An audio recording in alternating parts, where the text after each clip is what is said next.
l'occasion de cette journée, je vais vous présenter donc un concept, c'est le concept de la classe numérique. Donc ce concept, il a une relation directe avec la tâche principale de l'enseignant. Donc c'est enseigner, donc c'est ça notre quotidien, donc on ne fait que ça. Mais on peut poser plusieurs questions.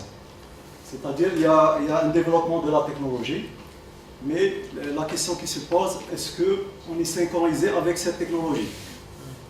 C'est-à-dire, est-ce qu'on a adapté nos pratiques pédagogiques avec l'évolution du numérique? Donc il y a une dizaine d'années, déjà on a changé le système. Donc on est dans l'LMD. Donc le système LMD, déjà il exige l'utilisation des moyens TIC. Déjà si on prend par exemple le décret pour l'évaluation de l'enseignant, pour le rendement, on trouve, c'est-à-dire une notation, une évaluation sur l'utilisation, est-ce que cet enseignant il utilise les moyens TIC ou non. Donc ça a devenu vraiment... Pour poser la question aux enseignants, est-ce que vous utilisez ou vous n'utilisez pas? Oui, le problème c'est qu'il y a beaucoup d'enseignants qui n'ont pas intégré. Et en plus, il y a des enseignants, par exemple, quand ils voient d'autres enseignants utiliser ces moyens, ils les jugent que c'est des mauvais enseignants. Parce qu'il y a des enseignants qui disent la vraie opération d'enseignement, c'est la clé, c'est le tableau. Mais il faut donc... La réticence. C'est la réticence.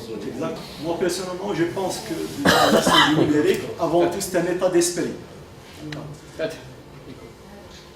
Donc, c'est un état d'esprit. Le concept de la classe numérique, ce n'est pas un nouveau concept. Donc, à travers le monde et dans plusieurs pays, donc, ils ont adopté ce concept il y a plusieurs années. Et donc, ce concept, il ne concerne pas uniquement les établissements universitaires, mais il s'étale de la maternelle jusqu'à l'université. Donc, tous les établissements. Donc, à titre d'exemple, en Inde, il y a pratiquement 12 000 établissements qui utilisent les classes numériques. Donc, on doit entrer dans cette perspective. Donc, ça, c'était juste pour préparer les aspects à assimiler ce concept. Donc, concernant la présentation, je vais adopter le plan suivant. Donc, on va d'abord définir c'est quoi une classe numérique. Après, on va citer les avantages de la classe numérique. Après, on va voir les différentes configurations matérielles qui existent pour une smart class, une classe numérique, notamment les configurations logicielles. On va voir les différentes fonctions assurées par une classe numérique. Le plus important, on va voir la mise en place de la smart class pour l'Université de Constantine. Et donc finalement, je vais faire une démonstration pratique. Donc tout d'abord, c'est quoi une classe numérique? Donc il y a plusieurs définitions. Donc on peut dire, tout d'abord, la classe numérique, c'est un concept qui met des outils de pédagogie et d'enseignement numérique au service de l'étudiant et de son enseignant au sein de la salle de classe. Également, la classe numérique, c'est une salle équipée de matériel informatique et audiovisuel permettant à l'enseignant d'enseigner en utilisant une grande variété de médias. Il s'agit notamment de tableaux blancs interactifs intelligents, de tablettes, de PC, de multimédia, d'équipements de visioconférence et de réseaux informatiques. On peut dire également que la classe numérique, c'est une nouvelle façon d'apprendre, simple et efficace, favorisant l'enseignement interactif et l'utilisation des différents types d'équipements visuels. Donc, simple et pratique, la classe numérique se compose d'un ensemble d'éléments permettant aux étudiants d'accéder au savoir et de travailler dans des conditions optimales. Donc, les avantages d'une classe numérique, donc, la première des choses, c'est qu'elle permet de moderniser les établissements universitaires en développant l'utilisation des outils numériques dans l'enseignement. Deuxièmement, fournir un environnement d'apprentissage interactif et collaboratif où les étudiants participent activement à la leçon. Elles permettent donc également des accès aux équipements et aux contenus numériques les plus innovants, offrir aux étudiants les meilleures chances de réussite, donner une nouvelle dimension au métier de l'enseignant par l'accès à des moyens pédagogiques modernes et adaptés, diminution de la quantité du papier utilisé, donc ça c'est important, c'est un aspect financier pour l'université. Et le plus important, c'est instaurer de nouvelles pratiques pédagogiques.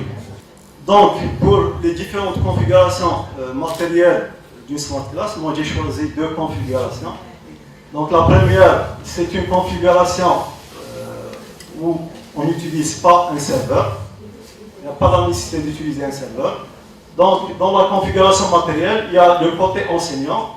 Donc, l'enseignant doit disposer d'un PC, d'une tablette, d'un tableau électronique ou TBI, donc c'est un tableau interactif donc électronique. Ça peut être aussi télévision smart, un projecteur BIM ou un vidéoprojecteur. Côté donc étudiant, il doit avoir des tablettes. Il y a donc une deuxième configuration matérielle, là où il y a un serveur. Donc pratiquement pour les tablettes et pour les... Donc c'est la même configuration, mais là, il y a un serveur. Donc ce serveur, il va assurer donc, une administration des cours, une gestion du contenu, donc une gestion des utilisateurs, notamment l'authentification, et il gère la communication. Concernant les configurations logicielles de la Smart Class, donc il y a des solutions commerciales. Donc les plus utilisées, il y a le logiciel Radix. Il y a également Micwork Classroom Management. Et il y a le LandSchool. Il y a une deuxième catégorie qui nous intéresse le plus, c'est les solutions open source ou les solutions libres. Donc là, il y a le logiciel Italk et il y a Moodle Classroom. Donc les différentes fonctions assurées dans une classe numérique, donc on a plusieurs fonctions. Donc la première fonction, donc l'enseignant dans cet environnement, donc l'enseignant peut transmettre donc le contenu de son écran à l'étudiant via donc une borne Wi-Fi ou un point d'accès. Donc le contenu il peut être donc des fichiers Word, donc des vidéos, des PowerPoint, donc tout différent de supports. Donc lors quand l'enseignant par exemple son cours, donc, au niveau des étudiants, ils peuvent en temps réel donc, voir ce qui s'affiche donc en vidéoprojecteur ou sur son écran. On peut également faire des examens en temps réel, notamment faire des quiz ou des QCM. Donc l'enseignant aussi peut visualiser l'écran de l'étudiant sur sa tablette ou sur l'écran de son PC. Ça c'est utile par exemple dans des séances de TD. Donc dans l'enseignement classique, dans la configuration classique, généralement on choisit un étudiant, il monte au tableau, il fait le TD.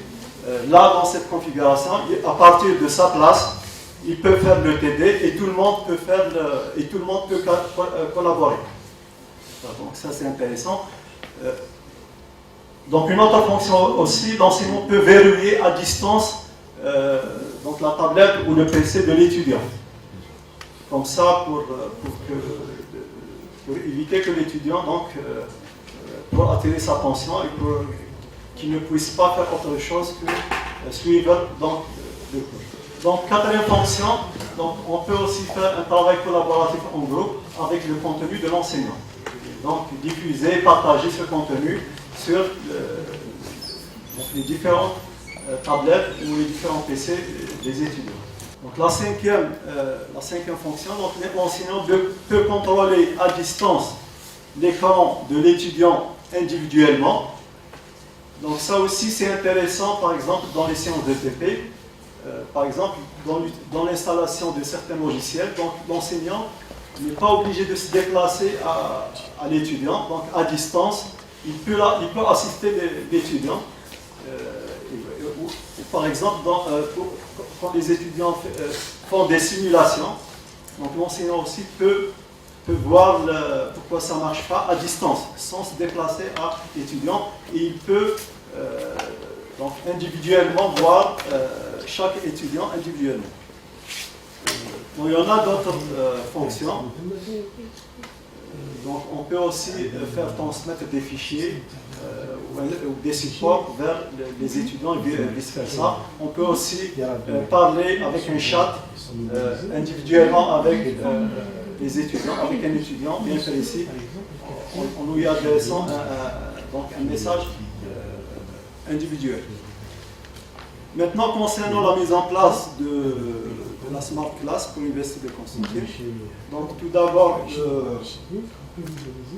moi personnellement, j'ai exploré ce concept il y a à peu près un mois, suite à une discussion avec M. le recteur. Et donc, avant vraiment, moi personnellement, j'étais pas chaud. C'est-à-dire, quand j'entends la classe numérique, par notre quotidien, des fois on ne trouve même pas la clé pour travailler.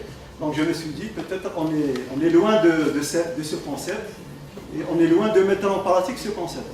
Mais quand j'ai exploré ce concept de prêt, moi personnellement j'étais étonné parce qu'on peut le faire immédiatement et sans pratiquement aucun investissement. On peut passer à ces nouvelles pratiques. Par contre, on va apporter beaucoup de choses à l'université du point de vue financier, du point de vue réduction du temps et de l'effort, et plein de choses. Donc, suite à mon exploration, vu notre contexte pédagogique et la disponibilité du matériel, donc je me suis imaginé un modèle.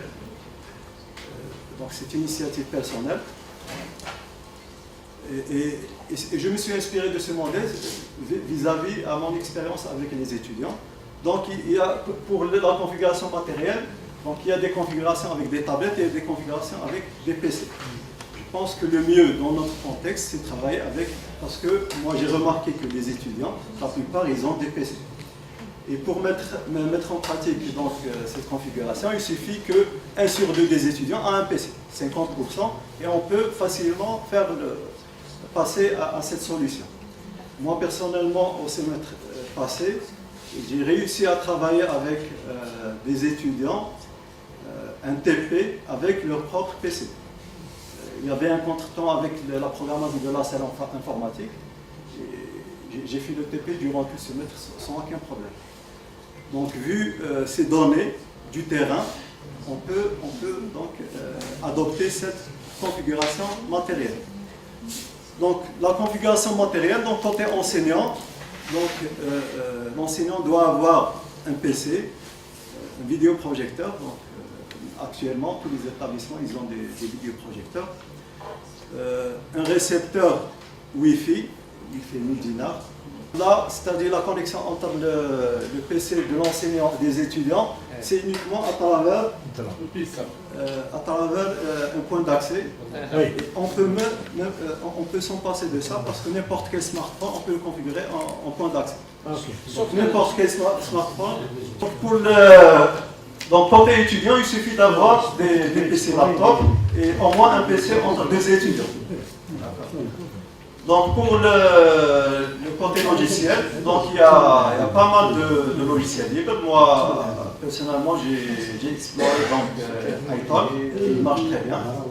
Donc c'est un logiciel libre. On peut ajouter des utilitaires donc, pour avoir plus d'options. Donc il y a l'utilitaire Xonol, il y a aussi le Google Classroom. Donc, que j'ai déjà utilisé avec un groupe d'enseignants il y a déjà quelques années. Il est vraiment très performant. Donc le logiciel iTalk, c'est un logiciel destiné à gérer une salle informatique. C'est un logiciel libre de e-learning, permettant notamment à l'enseignant de prendre dans la main pour effectuer des démonstrations sur les postes étudiants dans une salle équipée de postes informatiques en réseau. Donc ce logiciel, qu'est-ce qu'il permet? Donc, il permet de surveiller les écrans des étudiants, d'envoyer des messages ou des fichiers aux étudiants, d'afficher l'écran de l'enseignant sur les écrans des étudiants pour faire une démonstration, soit en plein écran, soit dans une fenêtre. D'afficher l'écran d'un étudiant sur tous les écrans de la classe, de prendre la main sur les ordinateurs des étudiants. On peut même éteindre et allumer à distance le PC d'un étudiant. De verrouiller les postes des étudiants lorsqu'ils doivent rester attentifs à ce qu'ils enseignent, de mettre les ordinateurs sous tension ou hors tension à distance, d'exécuter d'autres actions à distance, ouvrir et fermer des sessions, exécuter des commandes, des scripts, etc. Donc si on adopte cette solution, qu'est-ce qu'on va gagner? C'est ça la bonne question. Donc, on va améliorer la qualité de l'enseignement sur le plan pédagogique. On va également passer à côté de l'utilisation du papier, des photocopieurs, des tourneurs, des imprimantes, des feuilles d'examen, des tableaux blancs, des crayons, des marqueurs, etc. Gagner du temps et de l'effort pour l'enseignant et pour l'administration, parce qu'actuellement, vu notre quotidien, l'enseignant, c'est-à-dire quand il veut faire le tirage, il passe par toute une procédure. Donc, pour accéder déjà à la salle de tirage, il doit passer par la secrétaire. La secrétaire, des fois, elle n'arrive pas à la bonne heure. Des fois, il n'y a pas de papier, il n'y a pas de bonne heure. Donc, on va éviter tout ça. Augmenter la concentration de l'étudiant et lui faire éviter de prendre note et de recopier le TD à partir du tableau. Ça aussi, c'est une fonction très importante. C'est-à-dire, la classe numérique nous permet de sauvegarder même le contenu du TD et après l'envoyer aux étudiants. Donc l'étudiant n'est pas obligé de prendre note et de recopier le tableau à chaque fois. On va lui donner des temps aussi. Améliorer la motivation de l'étudiant en lui offrant un environnement convivial et attractif. Donc, comme on a dit déjà, cette génération elle est déjà dans le numérique, donc il faut que nous nous synchronisons avec cet esprit-là. Améliorer les conditions des examens, gérer les présences, ça aussi c'est intéressant. Donc, on peut gérer les présences des étudiants automatiquement, sans faire passer les feuilles. Et dernièrement, affichage et suivi de mini-projets à distance. Ça aussi, et le plus important, gain financier important pour l'université. Pour mentionner, hier j'étais avec le chef département d'électronique, je lui ai posé la question, vous avez consommé combien de RAM durant le semestre passé? Il m'a dit qu'il a fait des calculs, il a fait le registre, ça a dépassé 65 RAM. Ça c'est uniquement le papier. Durant un semestre. Ça, c'est uniquement l'électronique. L'électronique, c'est pas un grand département. Le nombre d'étudiants n'est pas vraiment important. Donc, qu'est-ce que je propose? Donc, après cette exploration, donc, personnellement, donc, je propose d'expérimenter cette solution durant le S2 donc, de cette année par des enseignants volontaires. D'ici la fin de l'année, avoir donc, des retours et voir si c'est vraiment intéressant, si c'est vraiment applicable, s'il y a des lacunes, est-ce qu'il y a possibilité pour corriger. Je propose aussi de monter une cellule au niveau de l'université pour suivre l'évolution de l'opération sur une formation d'une demi-journée pour les enseignants. Donc ça, ce n'est pas une grande formation pour passer à ces nouvelles pratiques. Améliorer le logiciel. Comme c'est un logiciel donc libre, donc, on peut améliorer ce logiciel de gestion de la classe numérique et le personnaliser selon les spécificités de notre contexte pédagogique. Ça reste encore une autre piste pour un autre logiciel libre qui est Wood. Donc, ça aussi, donc, je vais essayer de l'explorer.